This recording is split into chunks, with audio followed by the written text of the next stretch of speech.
Good morning student. आज हम start करेंगे पार्ट 24 बाबा अंबेडकर। दृढ़ संकल्प कठोर परिश्रम करके कोई भी व्यक्ति अपने जीवन में सफलता प्राप्त कर सकता है। ये बात तो सभी को पता है। महापुरुष बनने के लिए मनुष्य में ये गुण अवश्य ही होने चाहिए। एक साधारण दलित परिवार में जन्म लेकर बाबा साहब अंबेडकर ने अपने इन्हीं गुणों के बल पर भारत के इतिहास में अपना नाम अमर कर दिया।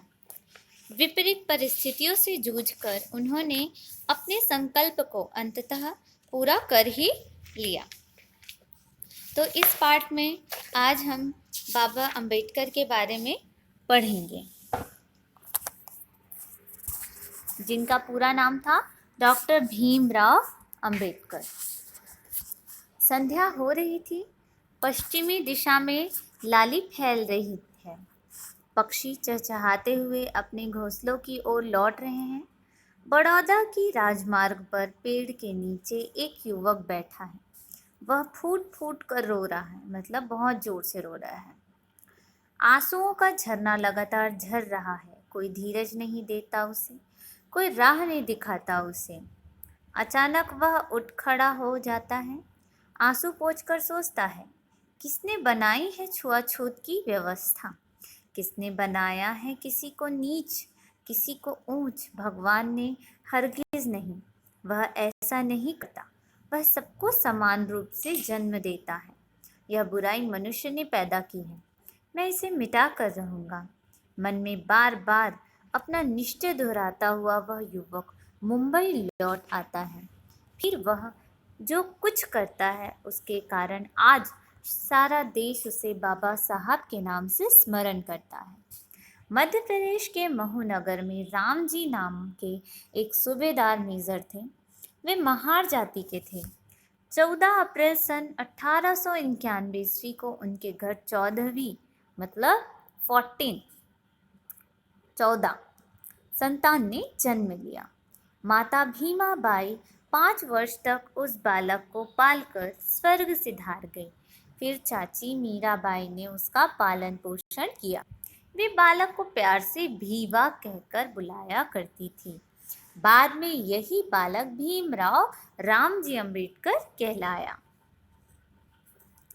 जिस वर्ष भीमराव का जन्म हुआ उसी वर्ष रामजी नौकरी से छुट्टी पाकर रत्नागिरी के दपोली स्थान पर आ गए थे।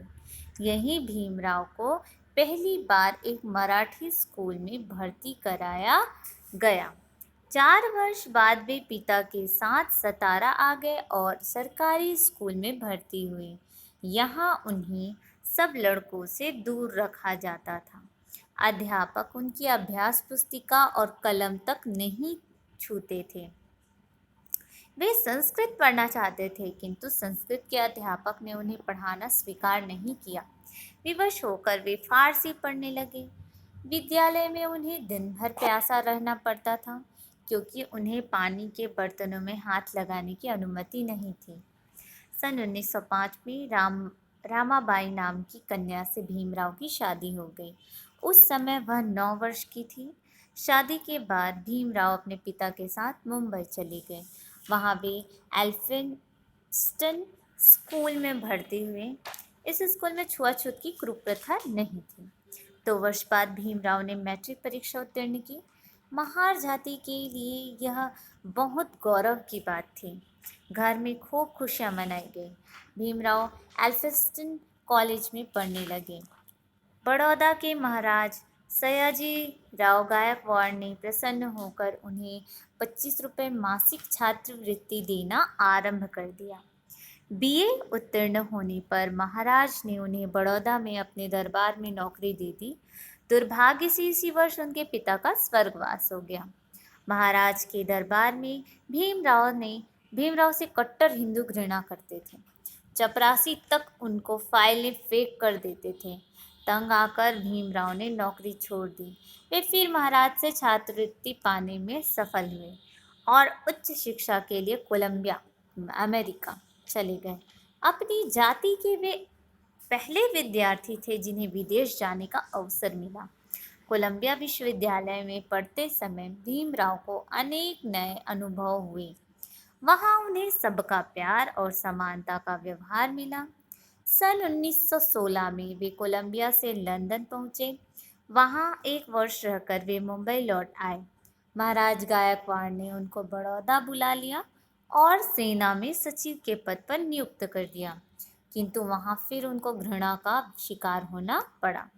होटलों तक में उन्हें रहने का स्थान ना मिला। इस व्यवहार से उनका हृदय टूट गया। उन्होंने नौकरी छोड़ दी और मुंबई जा पहुँचे। विदेश में रहकर डॉक्टर अंबेडकर ने 2 पुस्तकें लिखी थी। धीरे धीरे उनकी विद्वता की धाक जमने लगी। मुंबई के एक कॉलेज में उन्हें प्रोफेसर के पद पर नियुक्त कर दिया गया, किंतु यहाँ भी झंझट थे। धर्म के कट्टर लोग उनसे घृणा करते थे। किसी प्रकार भीमराव ने 2 वर्ष निकाले। अंत में यहाँ भी उन्हें त्यागपत्र देना पड़ा। अब उन्होंने छुआछूत की बुराई से लड़ाई अर्थात लड़ने के लिए मुकनायक नामक साप्ताहिक पत्र निकालना आरंभ किया। धन की कमी के कारण कुछ समय बाद ही इसे बंद करना पड़ा। भीमराव पढ़ने के लिए फिर लंदन चले गए। वहाँ 3 वर्ष रहकर उन्हें अर्थशास्त्र में डॉक्टर की उपाधि प्राप्त कर ली।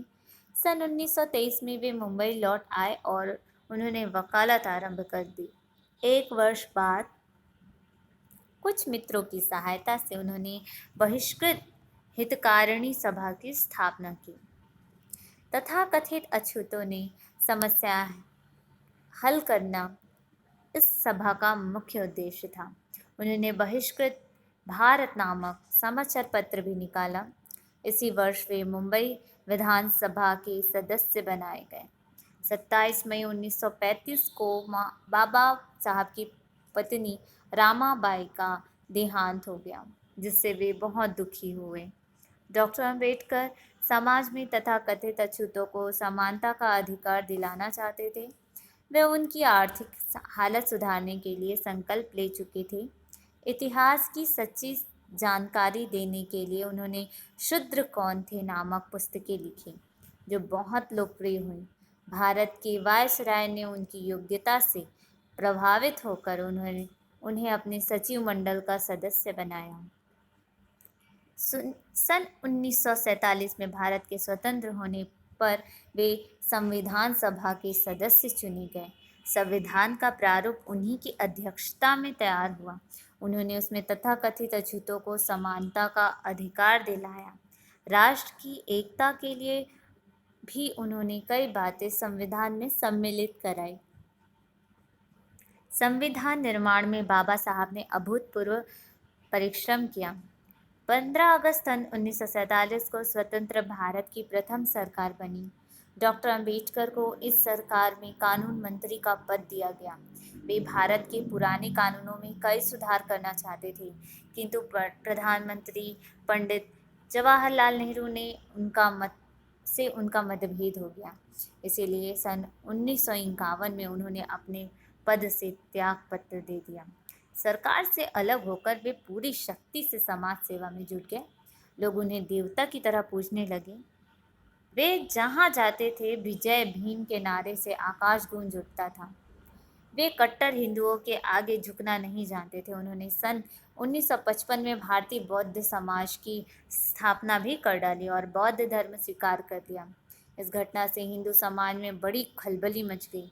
दुर्भाग्य से 6 दिसंबर सन 1956 को अचानक लाखों पीड़ितों को छोड़कर डॉक्टर अंबेडकर स्वर्गवासी हो गए।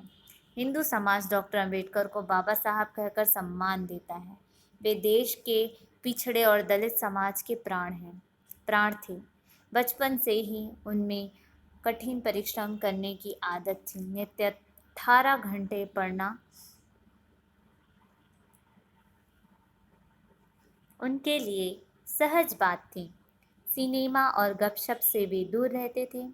कठिनाइयाँ उनका मार्ग नहीं रोक पाती थी। वे जो सोचते थे वही करते थे। उनका भाषण बहुत प्रभावशाली होता था।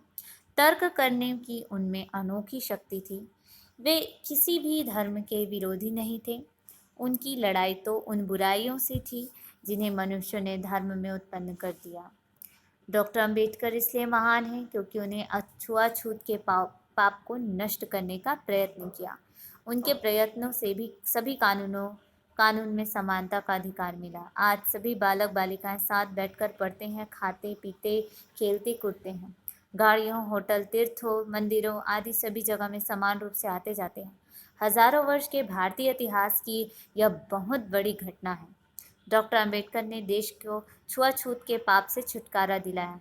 आने वाली पीढ़ियां बाबा साहब अंबेडकर के महान कार्यों को स्मरण कर गौरव का अनुभव करती रहेंगी। तो इस प्रकार डॉक्टर भीमराव अंबेडकर के बारे में हमने इस पाठ में पढ़ा, बाबा अंबेडकर पाठ 24, ठीक, जिन्होंने छुआछूत के भेदभाव को मिटाने की कोशिश की, जिसके कारण आज सभी हम साथ मिल बैठकर खाते पीते खेलते कूदते हैं। ठीक, इसके साथ ही आप लोग ये शब्दार्थ कर लेंगे, याद करेंगे, साथ ही अपनी कॉपी में अच्छे से लिखेंगे भी। ठीक है। Thank you student, have a nice day.